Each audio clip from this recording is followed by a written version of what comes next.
परम वंदनीय परम आराध्य सदगुरुदेव, पूजनीय संत जन, सम्मानीय सज्जनों, सदगुरु कबीर साहब के उपदेश शून्य है धर्म प्रेमी सज्जनों, माता एवं बहनों।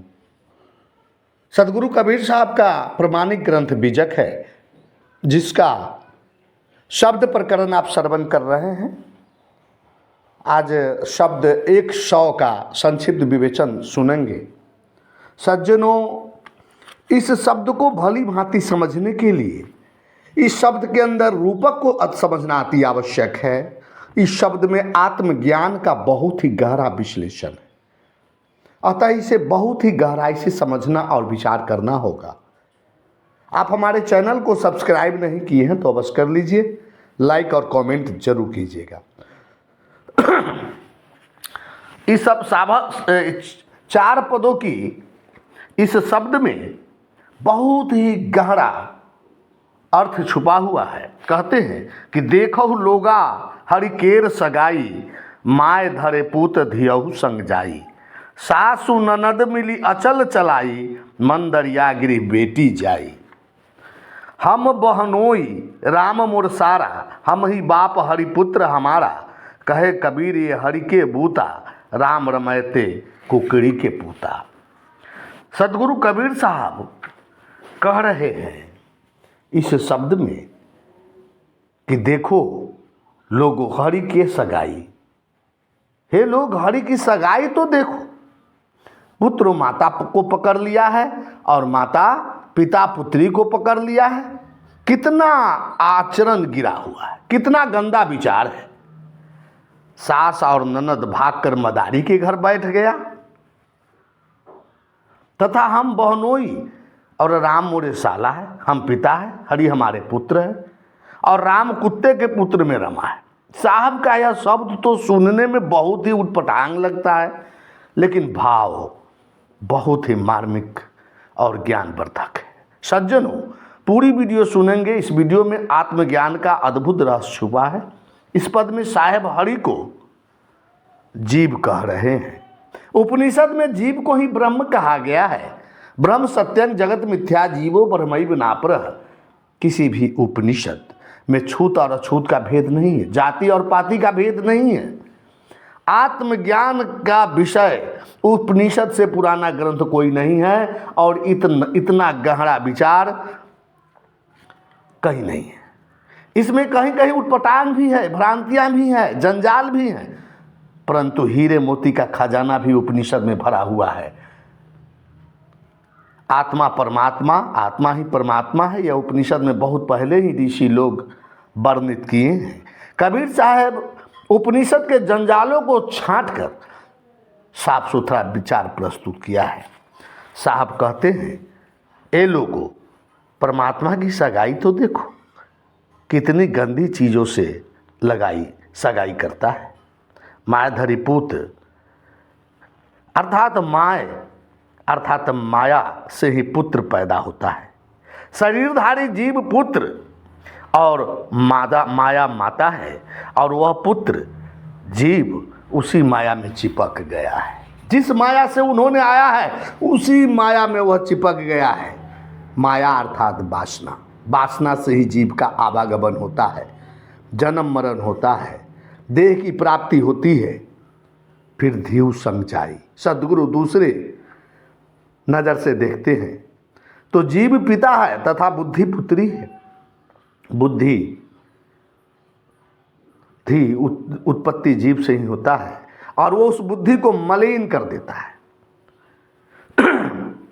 बुद्धि में कितनी गंदी गंदी विचार उत्पन्न कर लेता है। इसलिए साहब कहते हैं कि हरि की सगाई तो देखो, सास ननद में अचल चलाई।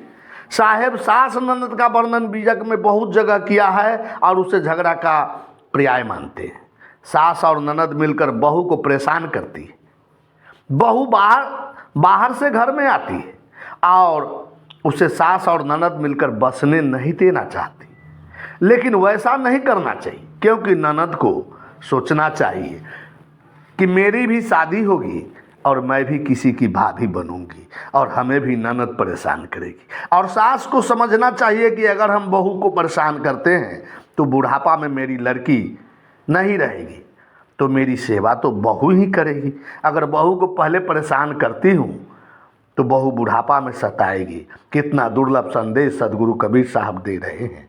सास ननद को भूलकर ऐसा नहीं करना चाहिए, लेकिन सास ननद बहू को परेशान कर रही है। अब इस कहानी का अंतर्मुखी विचार साहब देते हैं। सास है संशय और ननद है कुमति। संशय और कुमति जीव को परेशान करती है। यही संदेश दे रहे हैं साहिब कि ये दोनों मिलकर अचल चलाई अर्थात जीव को चंचल बना देते हैं। आगे कहते हैं मदरिया गृह बेटी जाई। मदरिया से तात्पर्य मन से है, मदारी से तात्पर्य मन से है। यह मन जीवों को हमेशा मदारी की तरह नचाता रहता है। यह सास ननद अर्थात संशय मन के पास मन द्वारा कल्पित है। संशय और कुमति अचल जीव को शांत है। जो अचल जीव है वह शांत है, उसको चंचल बना देती है। जीव को संशय होने लगता है कि बुढ़ापा में कौन सेवा करेगा, कैसे जी पाएंगे। अनेक प्रकार के संशय होने लगता है। जीवात्मा अर्थात मनुष्य की भलाई इसी में है कि मन के बहकावे में ना आवे। मन बहुत बड़ा मदरिया है जो हमेशा झूठा खेल दिखाने की फिराक में रहता है। इसलिए मन को ठीक रखे तथा संशय तथा कुमति को दूर भगाने से ही शांति है। साहेब आगे कहते हैं कि हम बहनोई रामम और सारा, हम ही बाप हरिपुत्र हमारा। हमें एक और रूपक को इसके अंतर्गत समझना होगा। साहेब कहते हैं कि श्रृंगी ऋषि हैं जो कहते हैं कि राम हमारे साले हैं, क्योंकि राम की बहन शांता से हमारी शादी हुई। हम ही बाप हरिपुत्र हमारा, यानी दशरथ जी के कहने पर हम पुत्रेष्टि यज्ञ कराए जिसे राम का जन्म हुआ। मेरे ही यज्ञ कराने से राम पैदा हुए, इसलिए हम राम के पिता हैं, बाप है। यह सामान्य अर्थ है। साहेब इस कहानी से बहुत ही ज्ञानवर्धक उपदेश दे रहे हैं। आत्मज्ञान का गूढ़ रहस्य छुपा है इस शब्द में।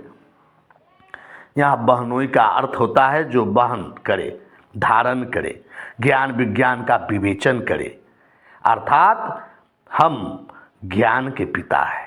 हरिपुत्र हमारा अर्थात ज्ञान विज्ञान के पिता हम ही हैं। सारा ज्ञान विज्ञान हरि यानी मनुष्य का दिया हुआ है। यह मनुष्य ही हरि स्वरूप है, यह जीव ही हरि स्वरूप है और यह अपनी सगाई कहाँ कर रहा है। ज्ञान विज्ञान आत्मा अर्थात मानव का ही देन है। साहेब आगे कहते हैं, कहे कबीर ये हरि के बूता, राम रमय थे कुकरी के पूता। ये सारी ज्ञान विज्ञान का जो केंद्र बिंदु है, वह शक्ति है, वह पावर है, वह जीवात्मा की है। साहेब से किसी ने पूछा कि राम कहाँ है। साहब कहते हैं राम ते कुत्ते की पूत में भी है। जो सभी भी जीवों में रमन करता है वही राम है। फिर मनुष्य में क्या कहना, मनुष्य की भला कहने की बात है। सभी मनुष्य का स्वरूप ही राम स्वरूप है। साहब कहते हैं कि जिसे तुम सबसे तुच्छ समझते हो कुत्ता, उस कुत्ते की पूत में भी राम रमा है। कहे कबीर ये हरि के बूता, राम रमाए थे कुकड़ी के पूता। सभी मनुष्य का स्वरूप ही राम रूप है। कुत्ता को बहुत लोग तुच्छ समझता है, कुत्ता है, और साहब कहते कि उस कुत्ते की पूत में भी राम रमा है। कुत्ते की बच्चा भी शांति स्वरूप है। ज्ञान ही हरि की शक्ति है और सभी आत्मा में रमा है। साहेब बंदगी, साहेब बंदगी, साहेब बंदगी।